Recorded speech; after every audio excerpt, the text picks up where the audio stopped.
lieth at the door. And unto thee shall his desire, and thou shalt rule over him. Ang sabi sa Tagalog, mga kapatid, kung ikaw ay gumagawa ng mabuti, hindi ba ikaw ay mamarapati? At kung hindi ka gumagawa ng mabuti, ay mahahandusay ang kasalanan sa pintuan, at sa iyo'y pahihiluhod ang kanyang nasa, at ikaw ang papanginoon niya. Pagpalain ng Diyos ang pagkakabasa, mga kapatid, ng kanyang salita. Makaupo na kayo.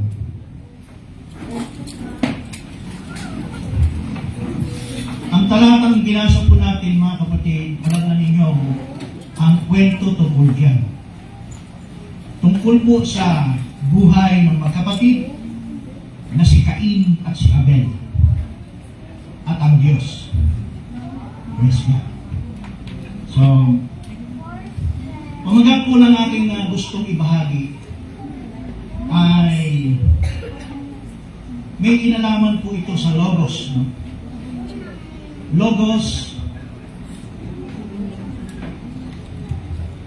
Logos of God and alternative reality. Yan po. Logos of God and alternative reality. So yung ibig sabihin, mga kapatid, ng Logos of God into reality, yung alternative reality, yung salitang alternative. Tinignan ko sa dictionary, ang ibig sabihin, one or more things available as another possibility. Another one of two or more possibilities. So, yan po ang kahulugan sa diksyonaryo ng salitang alternative. Parang ibig sabihin, mga kapatid niyan, may mga parang option, ano? May mga iba pang mga pwedeng mangyari. Parang ganyan.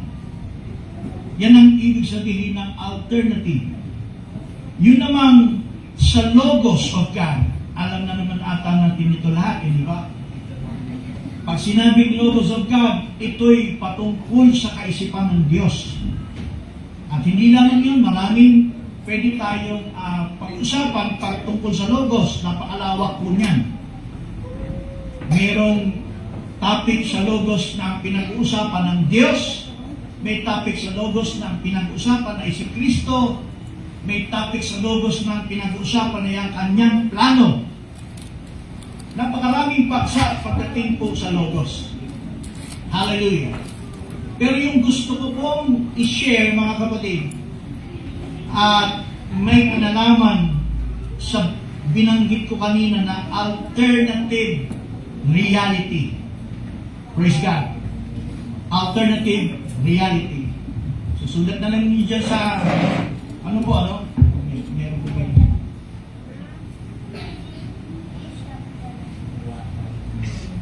Logos of God and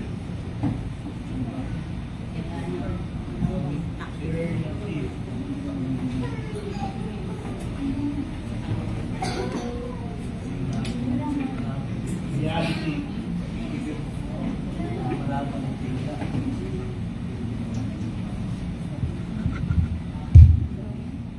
Logos of God.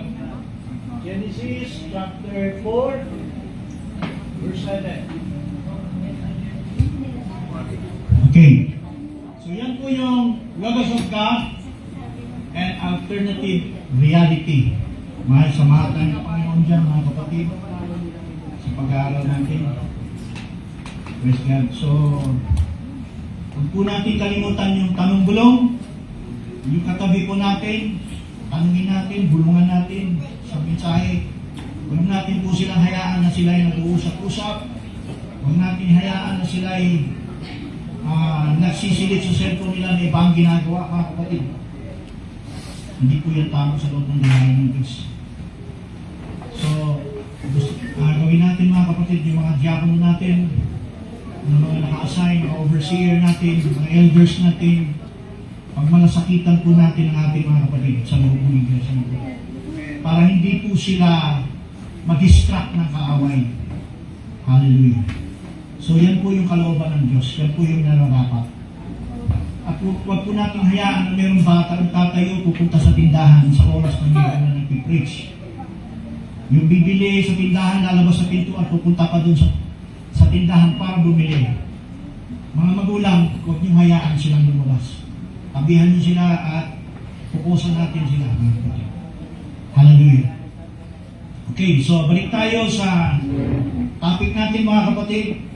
Logos of God. So pagdating sa topic na ito mga kapatid, gusto kong dumiin sa kaisipan ng Diyos na hindi patungkol lang sa Godhead, hindi patungkol kay Kristo lang. Well, of course, pag sinabi natin Logos, kasama na yung Diyos, kasama si Kristo.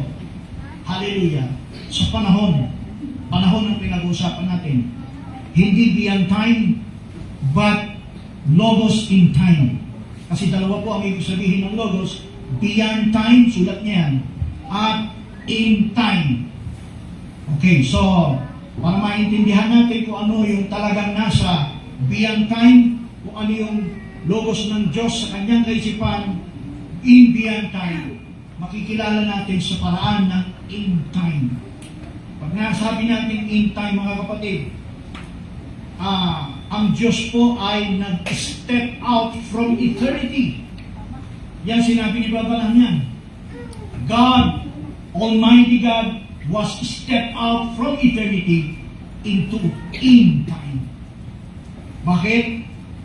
Kasi pumasok po siya sa creation niya after He was created. He was His creation. Yan po yun. Hindi lang nanatili ang Logos ay kaisipan lamang ng Diyos, plano ng Diyos, kundi ini-express ng Diyos kung ano yung hindi lang para sa sarili niya, kundi para din sa kanyang creation. Pag sinabi natin creation, hindi po natin i-general na lahat ng creation, hindi lang anghel, kundi yung kanyang mga dilikhang tao na nasa kanyang larawan. Okay. So yan yung mahalaga, mga kapatid, na makita po natin sa paksang ito sa Logos of God, alternative reality. Okay, balikan po natin ang Genesis chapter 4. Ang sabi dyan, if thou doest well, thou shalt not be accepted. And if thou doest not well, sin lieth at the door. And unto thee shall his desire shall rule over him. Anong ibig sabihin yan, mga kapatid, sa alternative reality? Hindi lang po yan, mga kapatid, sa Logos na kaisipan lamang ng Diyos. Dito sa verse na ito, ang kausap ni Cain ay ang Diyos mismo. Kapag pinaliwanag natin ang Diyos, if we define God, grabe ang Diyos. He is almighty, omnipresent, omnipotent, and He is lofty and weak. Napakalawak at hindi natin pwedeng bigyan ng anumang larawan ng Diyos katulad ng ginawa ng ibang denominasyon. Ang Diyos daw nakaupo sa trono sa langit, nakaupo, tapos yung kanan nasa kanan si Kristo, nasa kaliwa ang Holy Spirit. Hindi po ganon. Yun po ay malaking kasinungalingan. Ang Diyos ay napakalawak. All the universe, all the dimension was only inside of God. Ganon siya. Kaya hindi natin siya pwedeng mabigyan ng description. Now, anyway, bakit sabi dyan, Diyos mismo ang kausap ni Cain? At ano ang makikita natin dyan sa conversation na yan? Kung alam ni Cain na Diyos yan, at siya'y nasa larawan ng Diyos, mag-aasal po ba si Cain ng disrespect sa Diyos?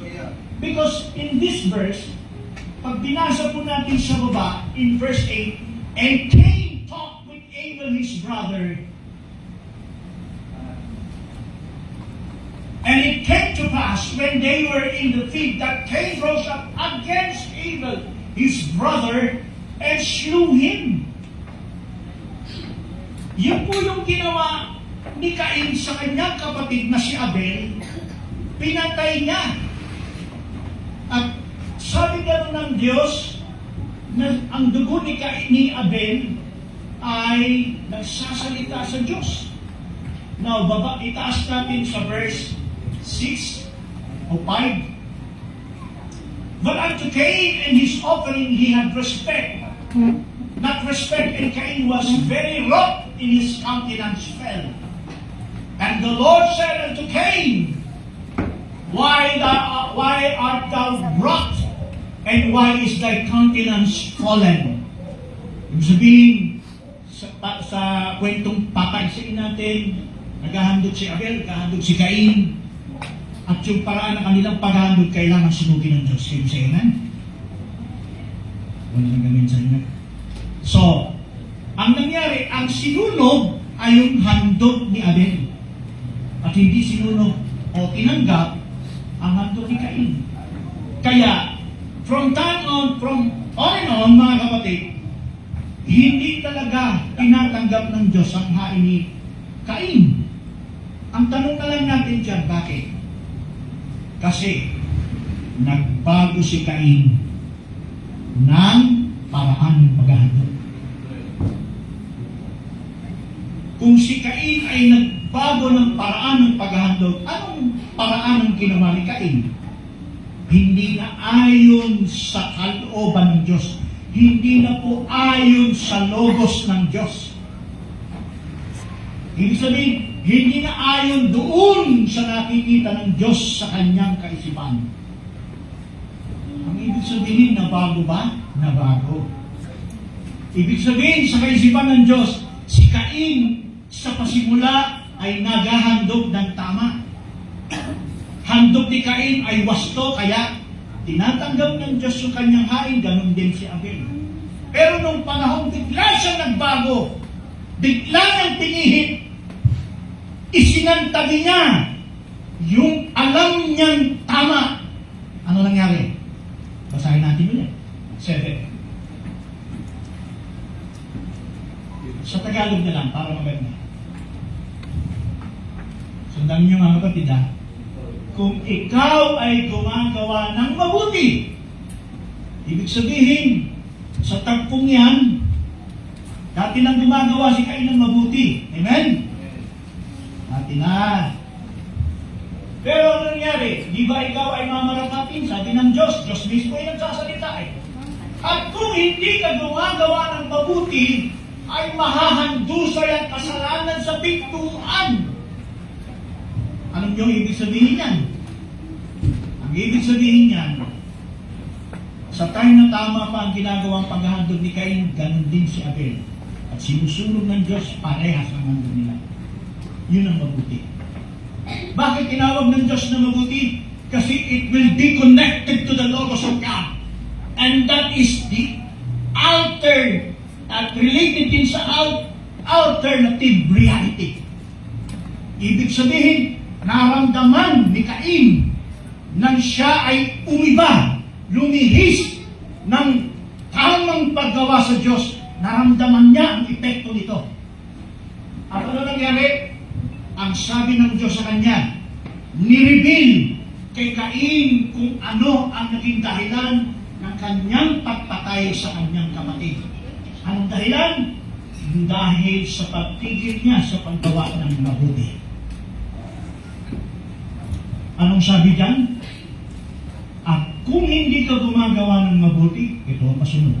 Ang sabi ng Diyos, ay nahahandusay ang kasalanan sa pintuan. Ibig sabihin, sa panahon na si Cain ay nagbago ng kanyang pagpapasya, binago niya yung kanyang will para sundin ang kalooban ng Diyos sa logos ng Panginoon. Hallelujah! Binago niya ito. Ano nangyari? Nung ito'y sinimulan niyang babuhin, hindi na siya naghandog ng hayop kasi yun ang mabuti. mayroong pagpapaagas ng dugo, nawala na yung dugo, nawala na lahat yun, mga kapatid. At siya gumawa ng mga prutas na magaganda na siyang hindi naman pinag-uutos ng Diyos. At kanyang ginawang handog. So, from the time on, na yung kanyang handog ng mga prutas ay hindi tinatanggap yung kay Abel lang, mga kapatid, nagsisimula na siyang mainis doon sa kanyang kapatid na palagi na lang sinusunog ang hain niyan at tinatanggap ang kanyang hain. Subalit ang akin ay hindi, na kung saan maganda naman ito. Ang sabi ng Bible, sa pintuan daw, kumakatok ang kasalanan. Ano yung? At sabi, ay nahando sa iyong kasalanan sa pintuan at sa iyo'y papahinood ang kanyang nasa at ikaw ang papanginoon niya. Ibig sabihin pala, sa istoryang ito mga kapatid, ni Cain at siya ni Abel. Lumihi si Cain, nag-iba ng paraan. Nung hindi na siya nakakatanggap ng presensya, nawala na yung presensya ng Diyos sa kanya. Anong pumasok sa puso niya? Galit. Ano yung pumasok sa pusa? Sa puot niya. Ay yung sa puso niya, puot. Nagawa ni Cain na paglaluhan ng kanyang kapatid na siya patayin. Sige sa inyo? And by the same token, mga kapatid, that is alternative reality na hindi dapat ginawa ni Cain na baguhin kung ano yung binigay ng Diyos sa kanya. Hallelujah. Ganon din po ang tao. Meron bang sa tao modus of God in alternative reality? Yes. Atras natin, hindi lamang si Cain, binasa lang natin ang istorya kay Cain and Abel.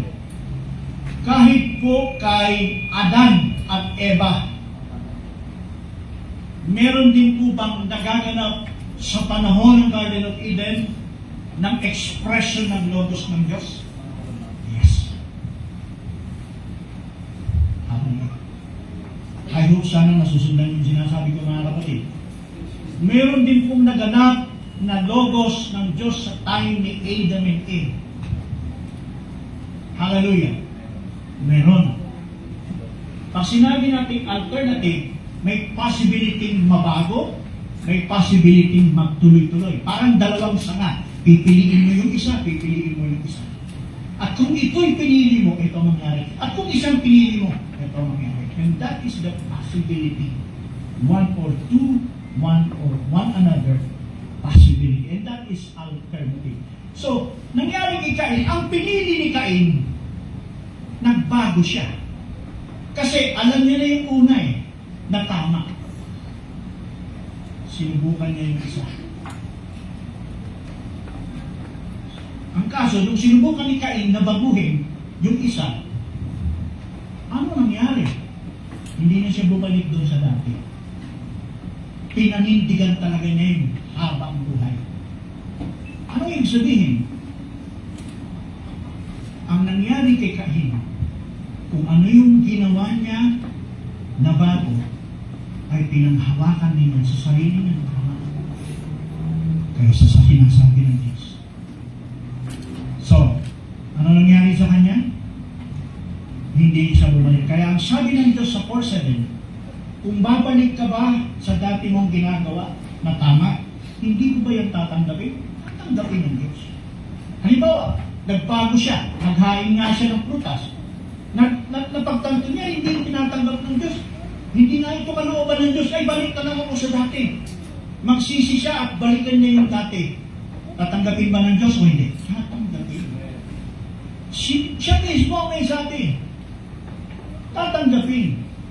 So what will happen to Cain is happen unto everyone. From the time of Adam at hanggang sa panahon natin ngayon, generation, nauulit ang sitwasyon iyan. Anong nauulit? Baguhin ang kung ano ang kaisipan ng Diyos. Kung ano ang plano ng Diyos sa tao. Majority mas pinipili ng tao yung gusto nila sa kanilang sarili kaysa sa gusto ng Diyos. Amen? Yes, hindi naman kasi madali yung sa Diyos eh. Tama. Kasi yung sa Diyos, maraming kalapit na pasensya, sakripisyo at iba pa. Hindi po ganun kadali. You have patience and long-suffering and sacrifice. Hindi po ganun kadali yun. Okay, so, kung sinasabi natin ng Logos ma-apply sa lahat ng tao since from Adam and Eve, yes. Sa panahon ni Adam, bago sila nagkasala, wala pang kasalanan, nasa Garden of Eden sila. Inaalok ba sila dito? Sila yung humiwalay. Inalok. May nag-aalok doon sa Garden of Eden, pero hindi kaya ng serpente sa Adan, kaya lumipat sa kay Eva. Anong sabi ngayon nung serpente kay Eva? Totoo bang sinabi sa lahat ng bunga ng prutas, pag kinain nyo, kayo mamamatay, etc. Bla bla bla. Ang sabi ni Eva, huwag namin hihipuin sapagkat sa oras na aming kinain, ito'y walang sana kami mamamatay. Tama ba yung sinabi ni Eva? Yes. Pero ano nangyari? Naiba ba? Naiba. Naiba si Eva doon sa linya ng pahayag na meron po si Adan. Kaya pala iba ang pangalan. Iba talaga.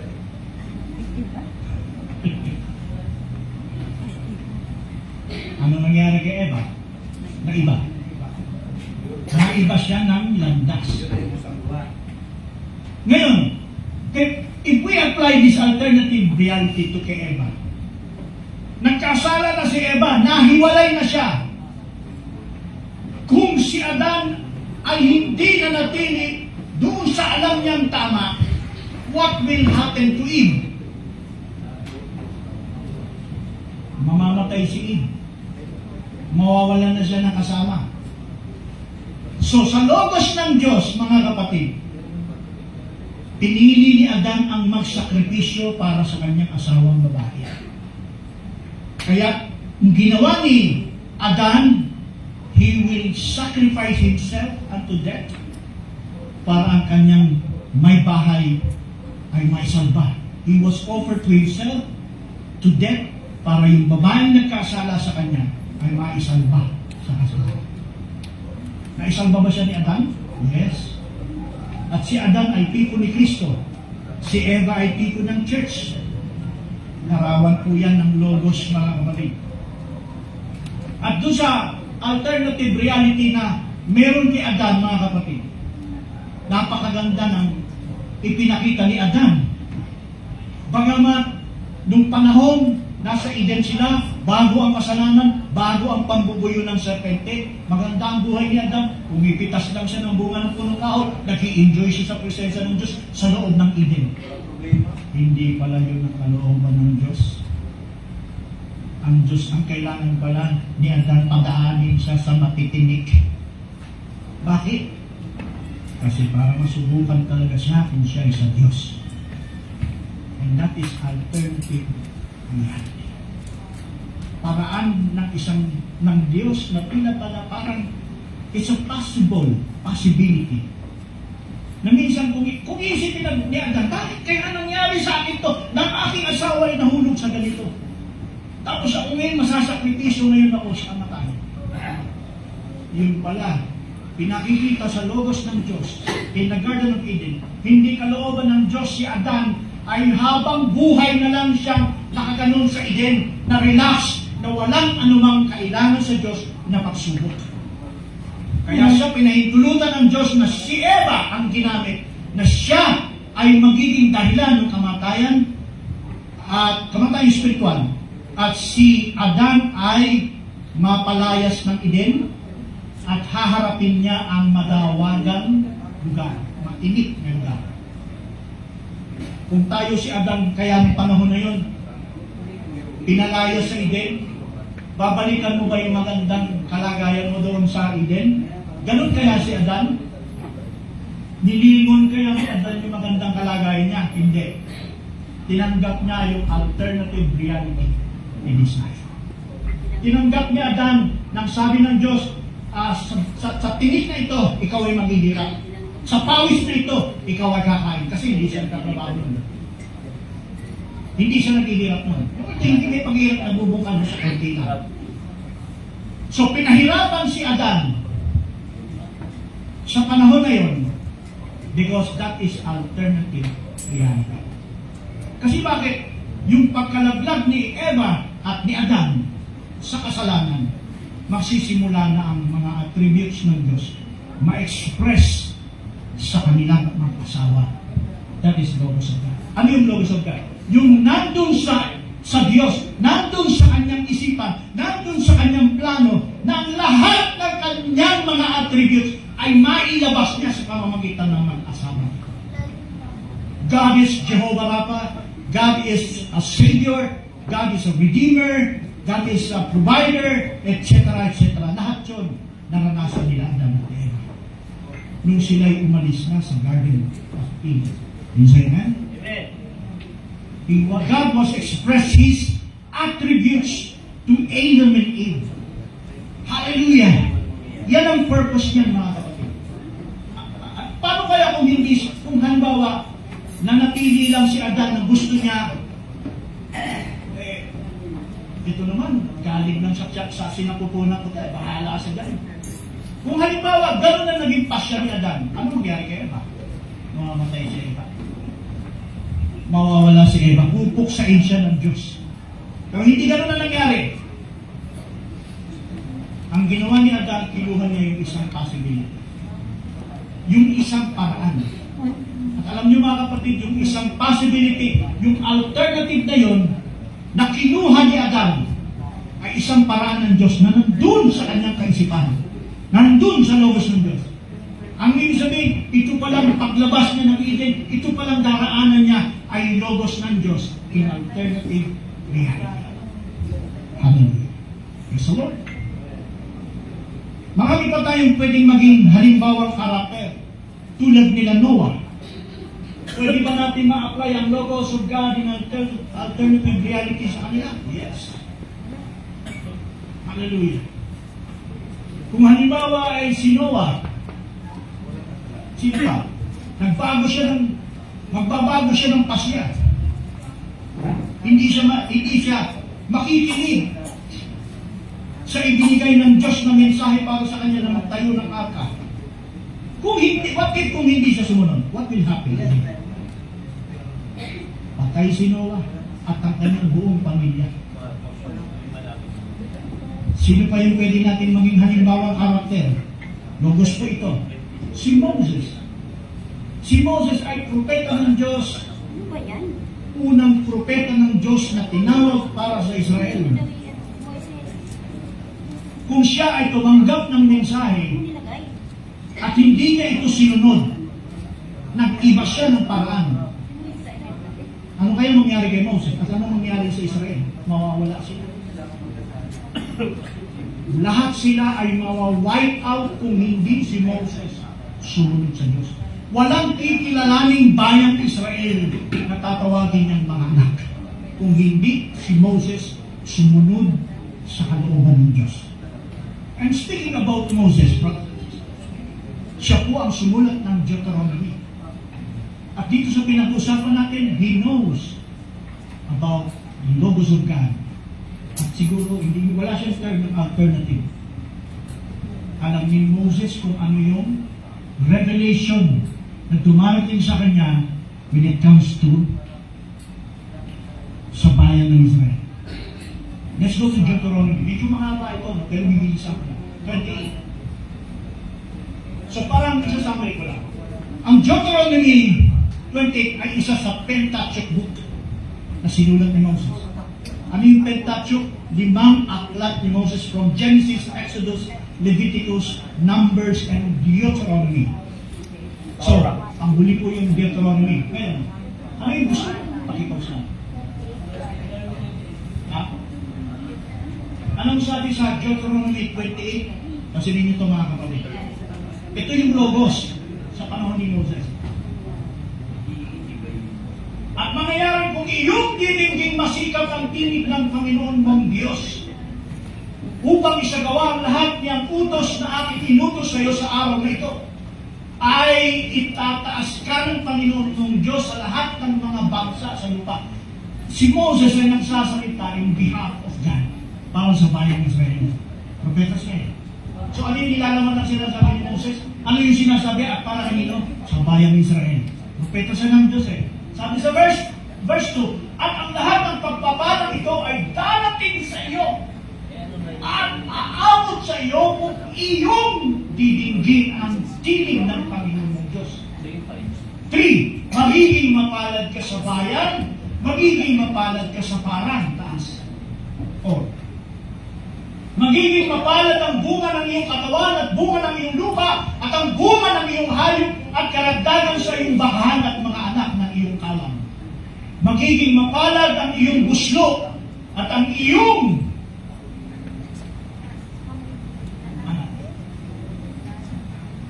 Magiging mapalad ang iyong buslo at ang iyong palayok. Magiging mapalad sa iyong pagpasok at magiging mapalad ka sa iyong paglabas. 28:7. Pasasaktan ng Panginoon sa harap mo ang iyong mga kaaway na nagbabangon laban sa iyo.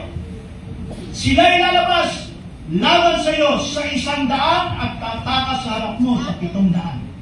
8. Igagawad sa iyo ng Panginoon ang kanyang pagpapala sa iyong mga kamalig at sa lahat ng pagpapautan mo ng iyong kamay at pagpapalain kaniya sa lupain na ibinigay sa iyo ng Panginoon mong Diyos. Hindi natin magsayo ang ubusin mo. Ang ibig sabihin dyan, nagsasalita si Moses sa bayan ng Israel na ang isa lang ang sinasabi ni Moses. Anong sinasabi ni Moses? Kung didinggin mo ang aking tinig. In other words, kung susundin mo, kung magpapasya ka na sundin ang aking tinig, ang aking kalooban, tulad ni Abel, tulad ni Cain, at tulad pa ng lahat ng Bible character na makikita natin in Hebrews chapter 11. Lahat po na sa Hebrews chapter 11 na Bible character, mga kapatid, lahat po sila ay nakaranas ng alternative reality. Lahat sila ay sumunod, mas pinakinggan nila kung ano talaga yung nakatago sa kaisipan ng Diyos na kailangan malantad sa paraan ng kanilang pamumuhay. At ngayon tulad sa Israel, tulad ni Moses na propeta, sinasaysay ni Moses sa kanila kung ano ang nasa isipan ng Diyos alang-alang sa bayan ng Israel nito. Anong sabi? Anong sabi? Yung kalooban, yun yung nasa logos. Yun yung binhi sa bayang Israel na nandun sa kaisipan ng Diyos na kailangan mangyari sa kanila. At kung ito'y kanilang binigin at susundin mga kapatid, anong sabi ni Moses? Ang sabi ng Diyos sa pamamagitan ni Moses, at papalain kita, inisa-isa ng Diyos ang blessing para sa Kanya. Hallelujah. So, itong alternative, dalawang sang yan. Alin ang pipiliin ng Israel? Sundin ang kalooban ng Diyos. Anong pipiliin? Dilihin sila. Didinig sila ng ibang propeta kaysa kay Moses. Nangyari ba yun? Sa bayang Israel, nagdidinig nila ang tinig ng Diyos. Basahin natin yung 14. Kaya na natin sa 13. 13. Ang sabi sa 13, 1:3. Ang sabi sa 13, at gagawin ka ng Panginoon ang ulo at hindi bukod, at ikaw ay magiging ibabaw lamang at hindi ka mapapasailalim kung iyong didinggin ang mga utos ng Panginoon. Pag sinabing didinggin, sinasabi ng Diyos kay Moses. Sinasabi ni Moses para sa Israel.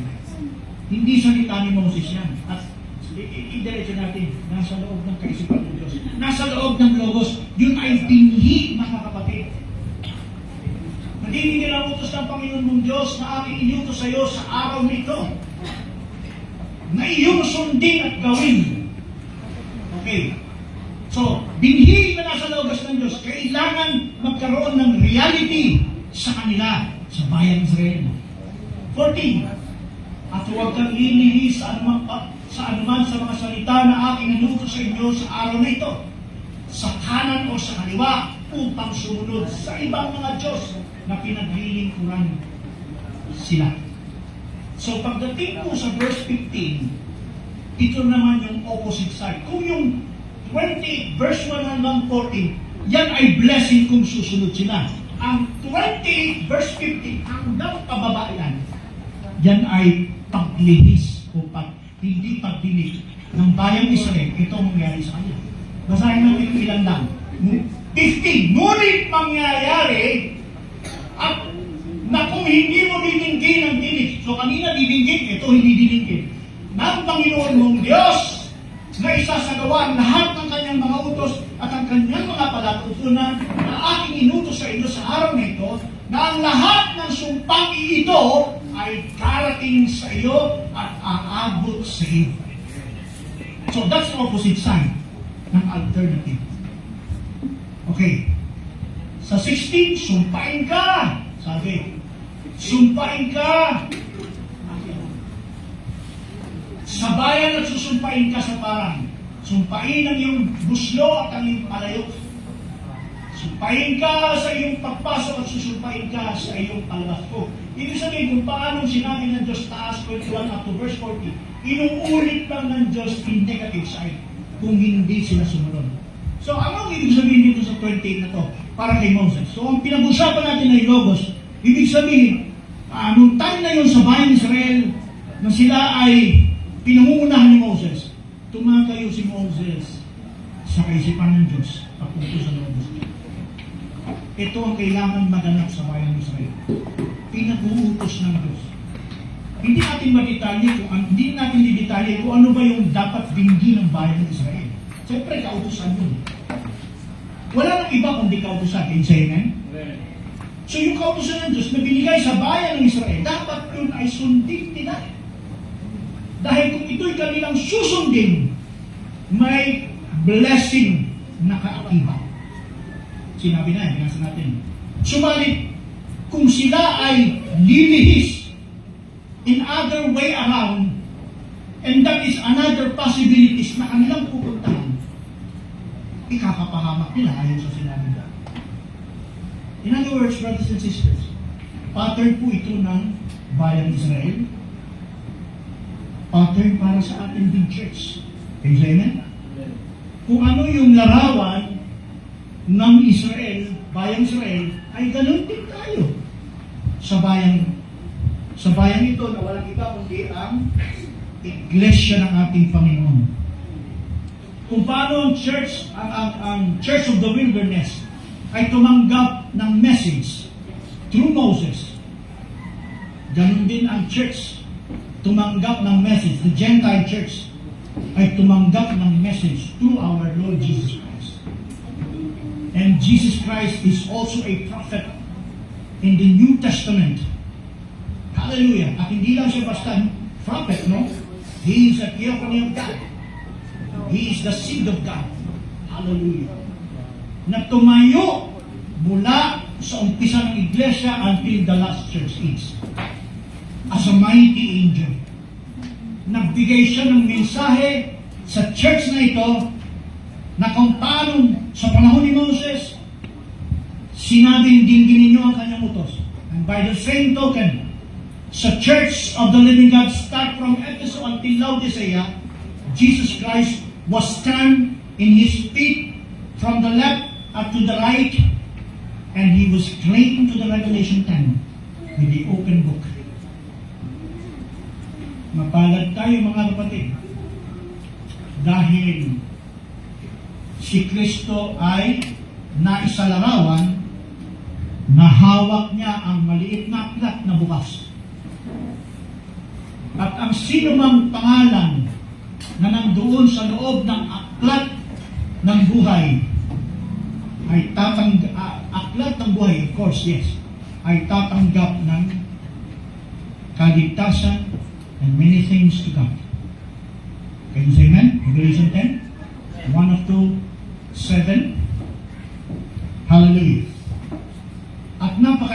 Importante mga kapatid, makita natin yan because itong Revelation 10, the mighty angel, is also the Logos of God. So lahat, start from the episode until sa panahon natin Laodicea, pinag-uusapan dyan, the seed in the Logos of God.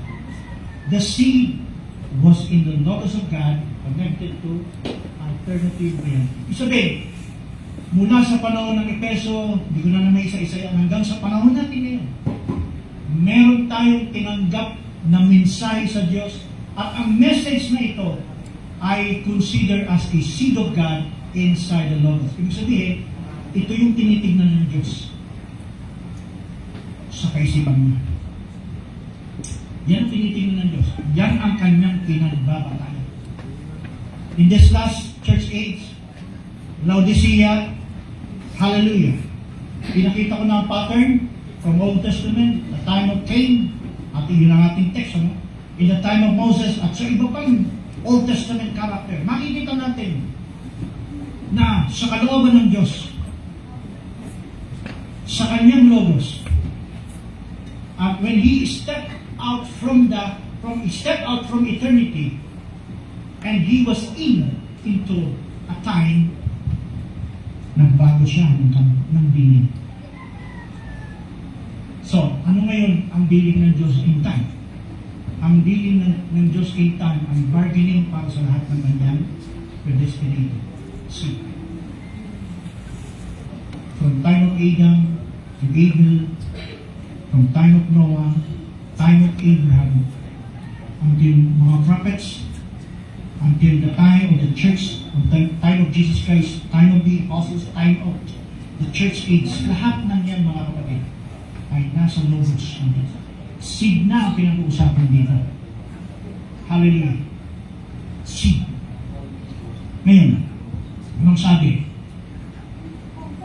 Ngayon meron tayong tinanggap na message. Sa panahon natin, meron tayong hukom ministry. Alam niyo ba na nasa hukuman na tayo ngayon? Amen? Naniniwala ba kayo nasa hukuman tayo ngayon? Naniniwala ba kayo na hinuhukuman kayo? Naniniwala kayo na hinuhukuman tayo? Sino dito agree? Wala rin taas ng kamay. Sino dito disagree? Wala rin ang taas ng kamay. Alam ng Diyos ang puso ninyo. Alam ng Diyos ang ating puso. Praise God. Hallelujah. So, ilang konklusyon sa aking sinasabi. Medyo malayo natin. Praise God. Na ginamit ko kanina about Cain. So, babalikan ko yung aking text from Genesis chapter 4 verse 7. Tulad ni Cain. Hallelujah. At sa mga nagdaang panahon, makikita po natin ang kasaysayan mula sa pangyayari kay Cain and Abel. It's the same story down the ages. Nakapag sila ay hindi pumasok o nanatili sa binhi ng Panginoon. Yung pag sinabi kong binhi ng Panginoon, no, yun ang kaisipan ng Diyos sa bagay na kanyang kalooban na dapat nating dinadaanan. Pag ito ay naiba, ang kaaway yan nandiyan. Ang kaaway papasok. Maglalagay siya sa puso ng bagay na maglalagay siya ng alik at gagawa siya ng mga bagay na hindi kalooban ng Diyos. Can you say amen? Hallelujah. Nakita natin mga kapatid, hindi natin maisa-isa na. Sa panahon ni Moses, yung mga hindi na natili sa kanyang salita, ano nangyari? Naging kalaban ba niya? Naging kalaban. Sino yung kilala yung kalaban ni Moses? Nagpakilala din ng propeta. Naging, sabi gano'n, nagpakilala din silang leader. Bakit si Moses lang ka? Ang kinakausap ng Diyos! Tama ba? So, ang tanong, may naniwala ba sa kanila? Yung mga naniwala sa kanila, ano nangyari? Pahama. Anong klaseng pahama? Daddy George. Palayo. Saan sila dinala? Alam niyo saan sila dinala? Dinala sila sa dimension. Pinatutunayan ng Diyos na may dimension. In reality, sa Logos of God, meron tinatawag din na other dimension. Pinakikita rin ng Bible yan. So, pinapakita ng Bible sa paraan ng kanilang pagpili o choices na dalawang sangandaan, ito kalooban ng Diyos na kailangan nyo ng sundin at piliin. Pero may isang daan pa na salungat sa pagpili para sa kalooban ng Diyos. At kapag yun ang kanilang ginawa, sabi sa 28, pag ito sinunod mo, dininig mo ang aking utos, ito mangyayari sa iyo, blessing will come. But if you will disobey another way, but if you will disobey my voice, this will happen to you. Cursed. So, sa larawan ni Moses, nung sila ay sumalungat kay Moses, sumalungat dun sa kaisipan ng Diyos, sila ay pinalamon at dinala sa Hades, diretsong Hades, mga kapatid. Hallelujah. Tama ba? Dinala sila sa pagkakapahaman. So marami pa. Pinatutunayan po ng banal na kasulatan, when you speak about the Logos of God, ay meron din po tinatawag na paghahayag ng dimension. Luke chapter 16, di natin babasahin yan. Ano yung nakapaloob sa Luke chapter 16? May logos ba tayo pwedeng makita doon? Meron. Hallelujah. And that is the result, yun ay resulta ng mga taong mananampalataya at hindi mananampalataya kung saan sila napunta. Meron talagang dimension. Meron talagang pinakikita ang Diyos na hindi lang siya logos at there at the same time may dimension. Bakit pinapakita ng Diyos sa panahon ng Diyos na pinakain ng Diyos sila sa lupa at diretso sila sa dimension ng Hades? At bakit sa Luke 16 may napuntang mayaman sa impyerno at mayroong isang mayaman na nasa impyerno, nasa paraiso ng Diyos? Bakit pinapakita ng Diyos yan? Yan ay larawan ng Logos of God in dimension.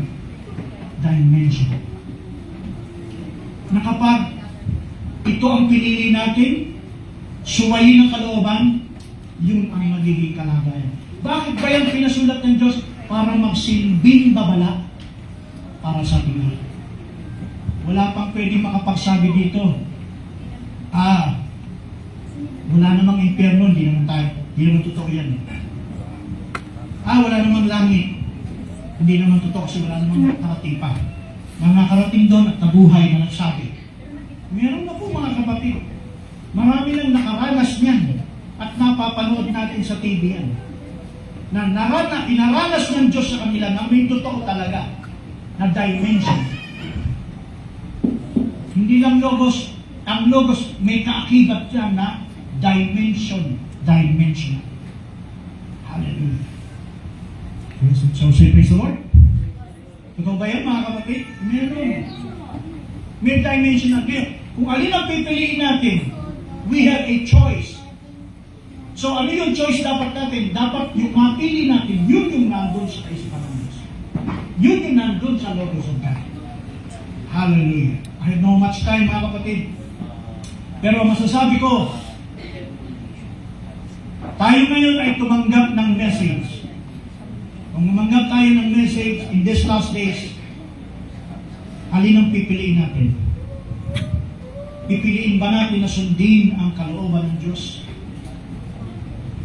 Magpapasya ba tayo sundin ang kalooban ng Diyos o magpapasya tayong sumalungat sa kalooban ng Diyos.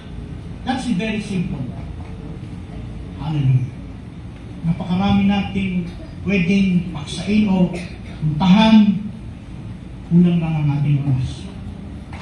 Makikita natin sa way nang nangyari kay Cain ay isa pong babala para sa lahat.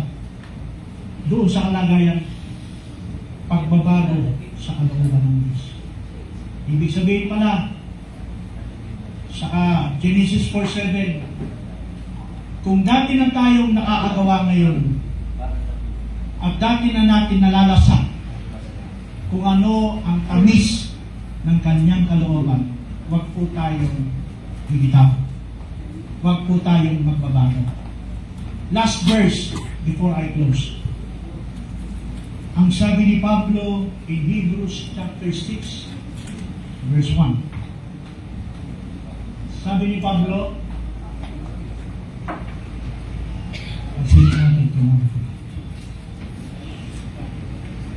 kaya tayo'y tumigil na ng pagsasalita ng mga unang simulain na aral ni Kristo at tayo'y magpatuloy sa kasakdalan.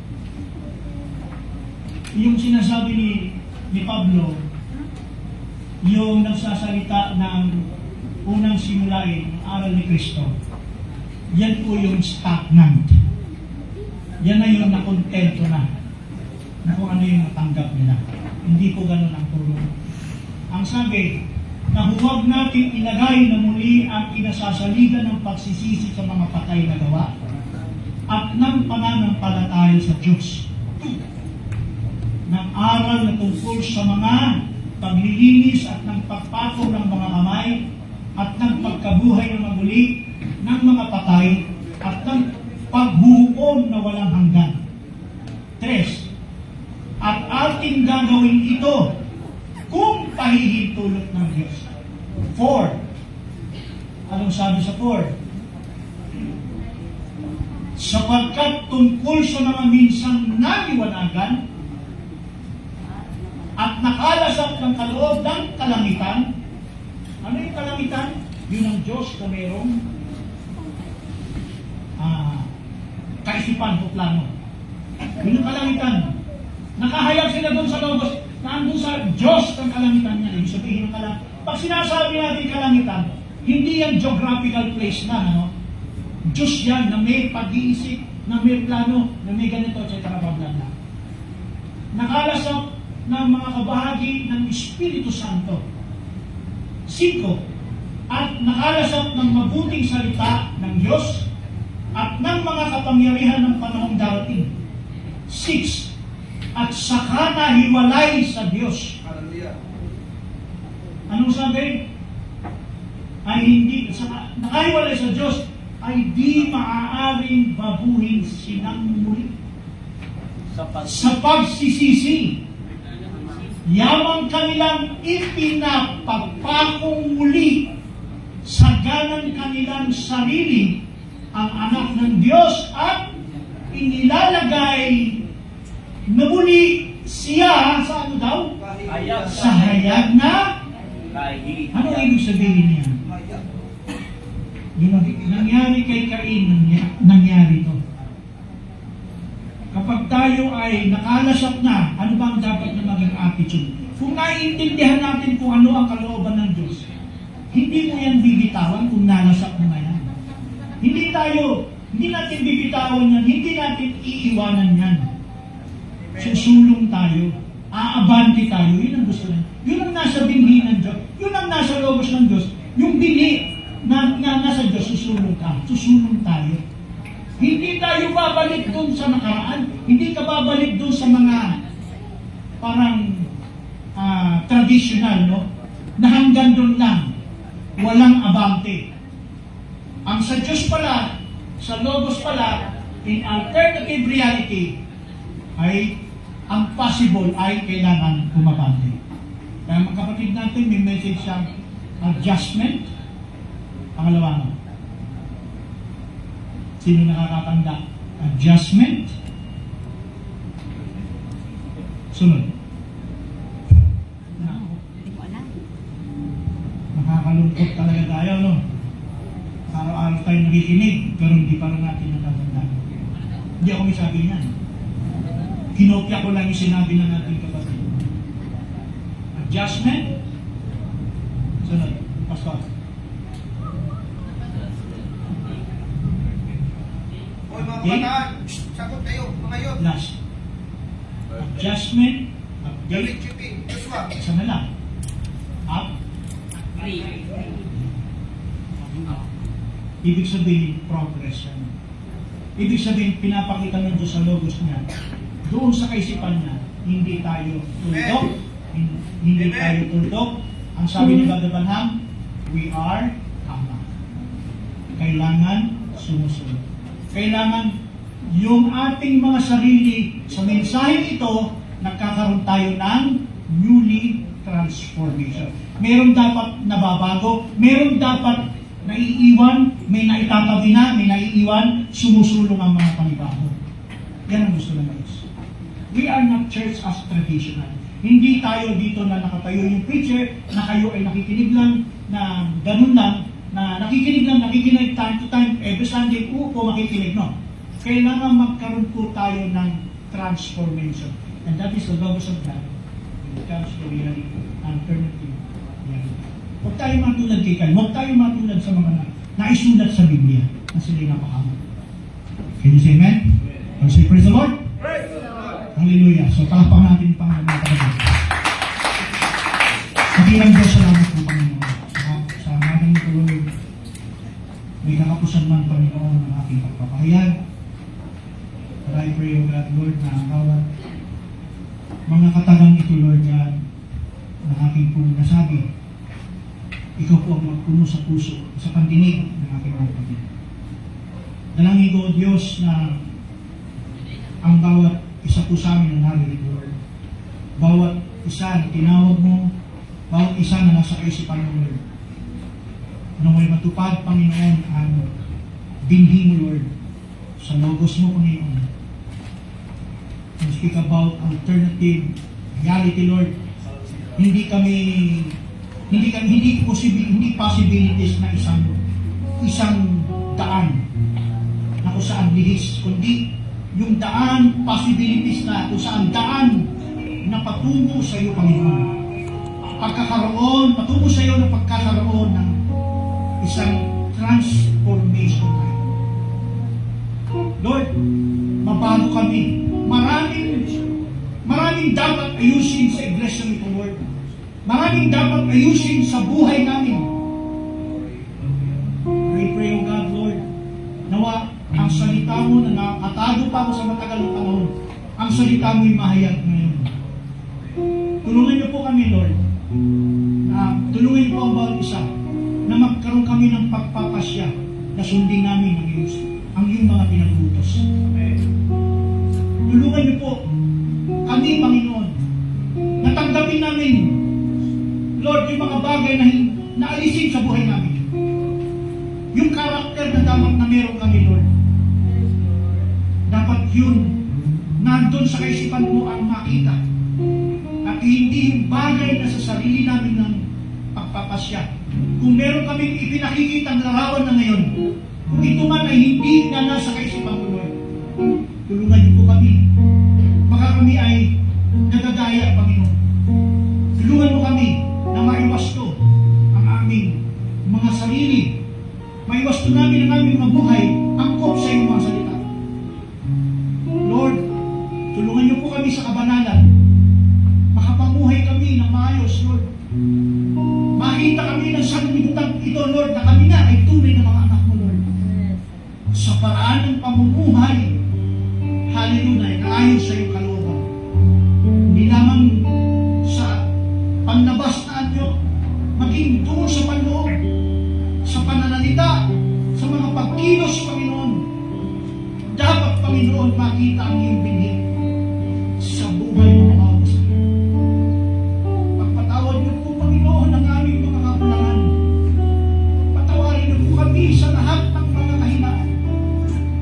Mahabag ka, Panginoon, sa bawat isa. Tulungan mo kami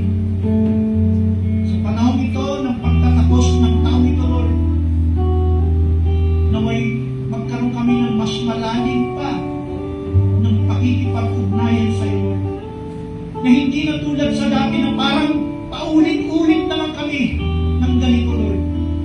Kundi, Panginoon, tulungan mo kami magkaroon kami ng pagbabago. Magkaroon kami ng transformasyon, Panginoon, sa iyong salita. Upang sa ganun, Lord, mahikayat namin ang aming mga kapatid na tila baga parang nalalayo na sila. Nawawala na sa iyong kalooban, O God. Tulungan mo kami. Bigyan mo kami ng kalakasan na tulungan yung mga mahihina na hindi mga nakagaganap. Tulungan mo kami, Ama. Kaming mga nakalasap na sa iyong kaharian ng kalakitan. Lord, gamitin mo po ang tapos. Hallelujah. Salamat po, Diyos. Nawa, Panginoon, bago pa dumating, Lord, ang kawakasan, ang katapusan ng dulo ng mensaheng ito, sana, Panginoon, mangyari sa amin ang kalooban. Salamat po, Ama, sa lahat ng iyong kabutihan. Wala man kaming maipagmamalaki, Lord. Subalit ang tanging maipagmamalaki namin ang iyong mga salita, ang iyong katuwiran. Yan ang aming kayamanan sa mundo.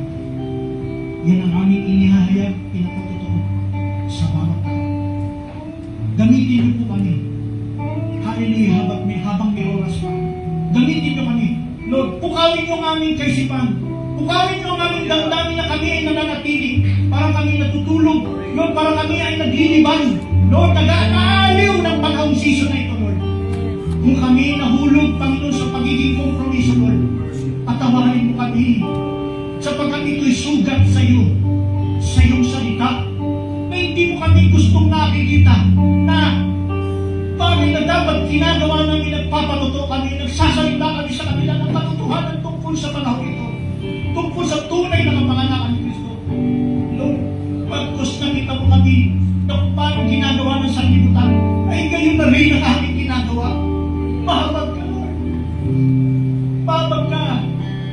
Hindi ang kaaliwang ito ng sanlibutan ang aming hinahangad. Katulad ng sinabi ni Kristo, hindi niya hinahangad ang kaaliwang ng mundo ito, kundi ang iyong kalooban, sapagkat yun ang tunay mong kaharian. Ama, tulungan niyo po kami. May mga panahon pa, Lord, na kami makapagsisi sa iyo, Lord. May mga panahon na kami makalapit pa sa iyo, Lord. Makahingi kami ng tawad sa iyo, Lord. Bigyan mo kami ng pagkakataon, Panginoon, na mabago namin ang aming mga sarili. Mabago namin ang buhay. Hindi sundin namin ang iyong mga kanta. Hallelujah. Salamat po, Diyos. Pagpalain yung mga isang tao, Panginoon. Pagpalain yung mga kapatid ko narito ngayon. At samahan niyo po kami hindi lamang sa oras na ito, hanggang mamayang hapon, hanggang mamayang gabi, Panginoon. Samahan niyo po kami, sapagkat ito ang aming buhay, Panginoon.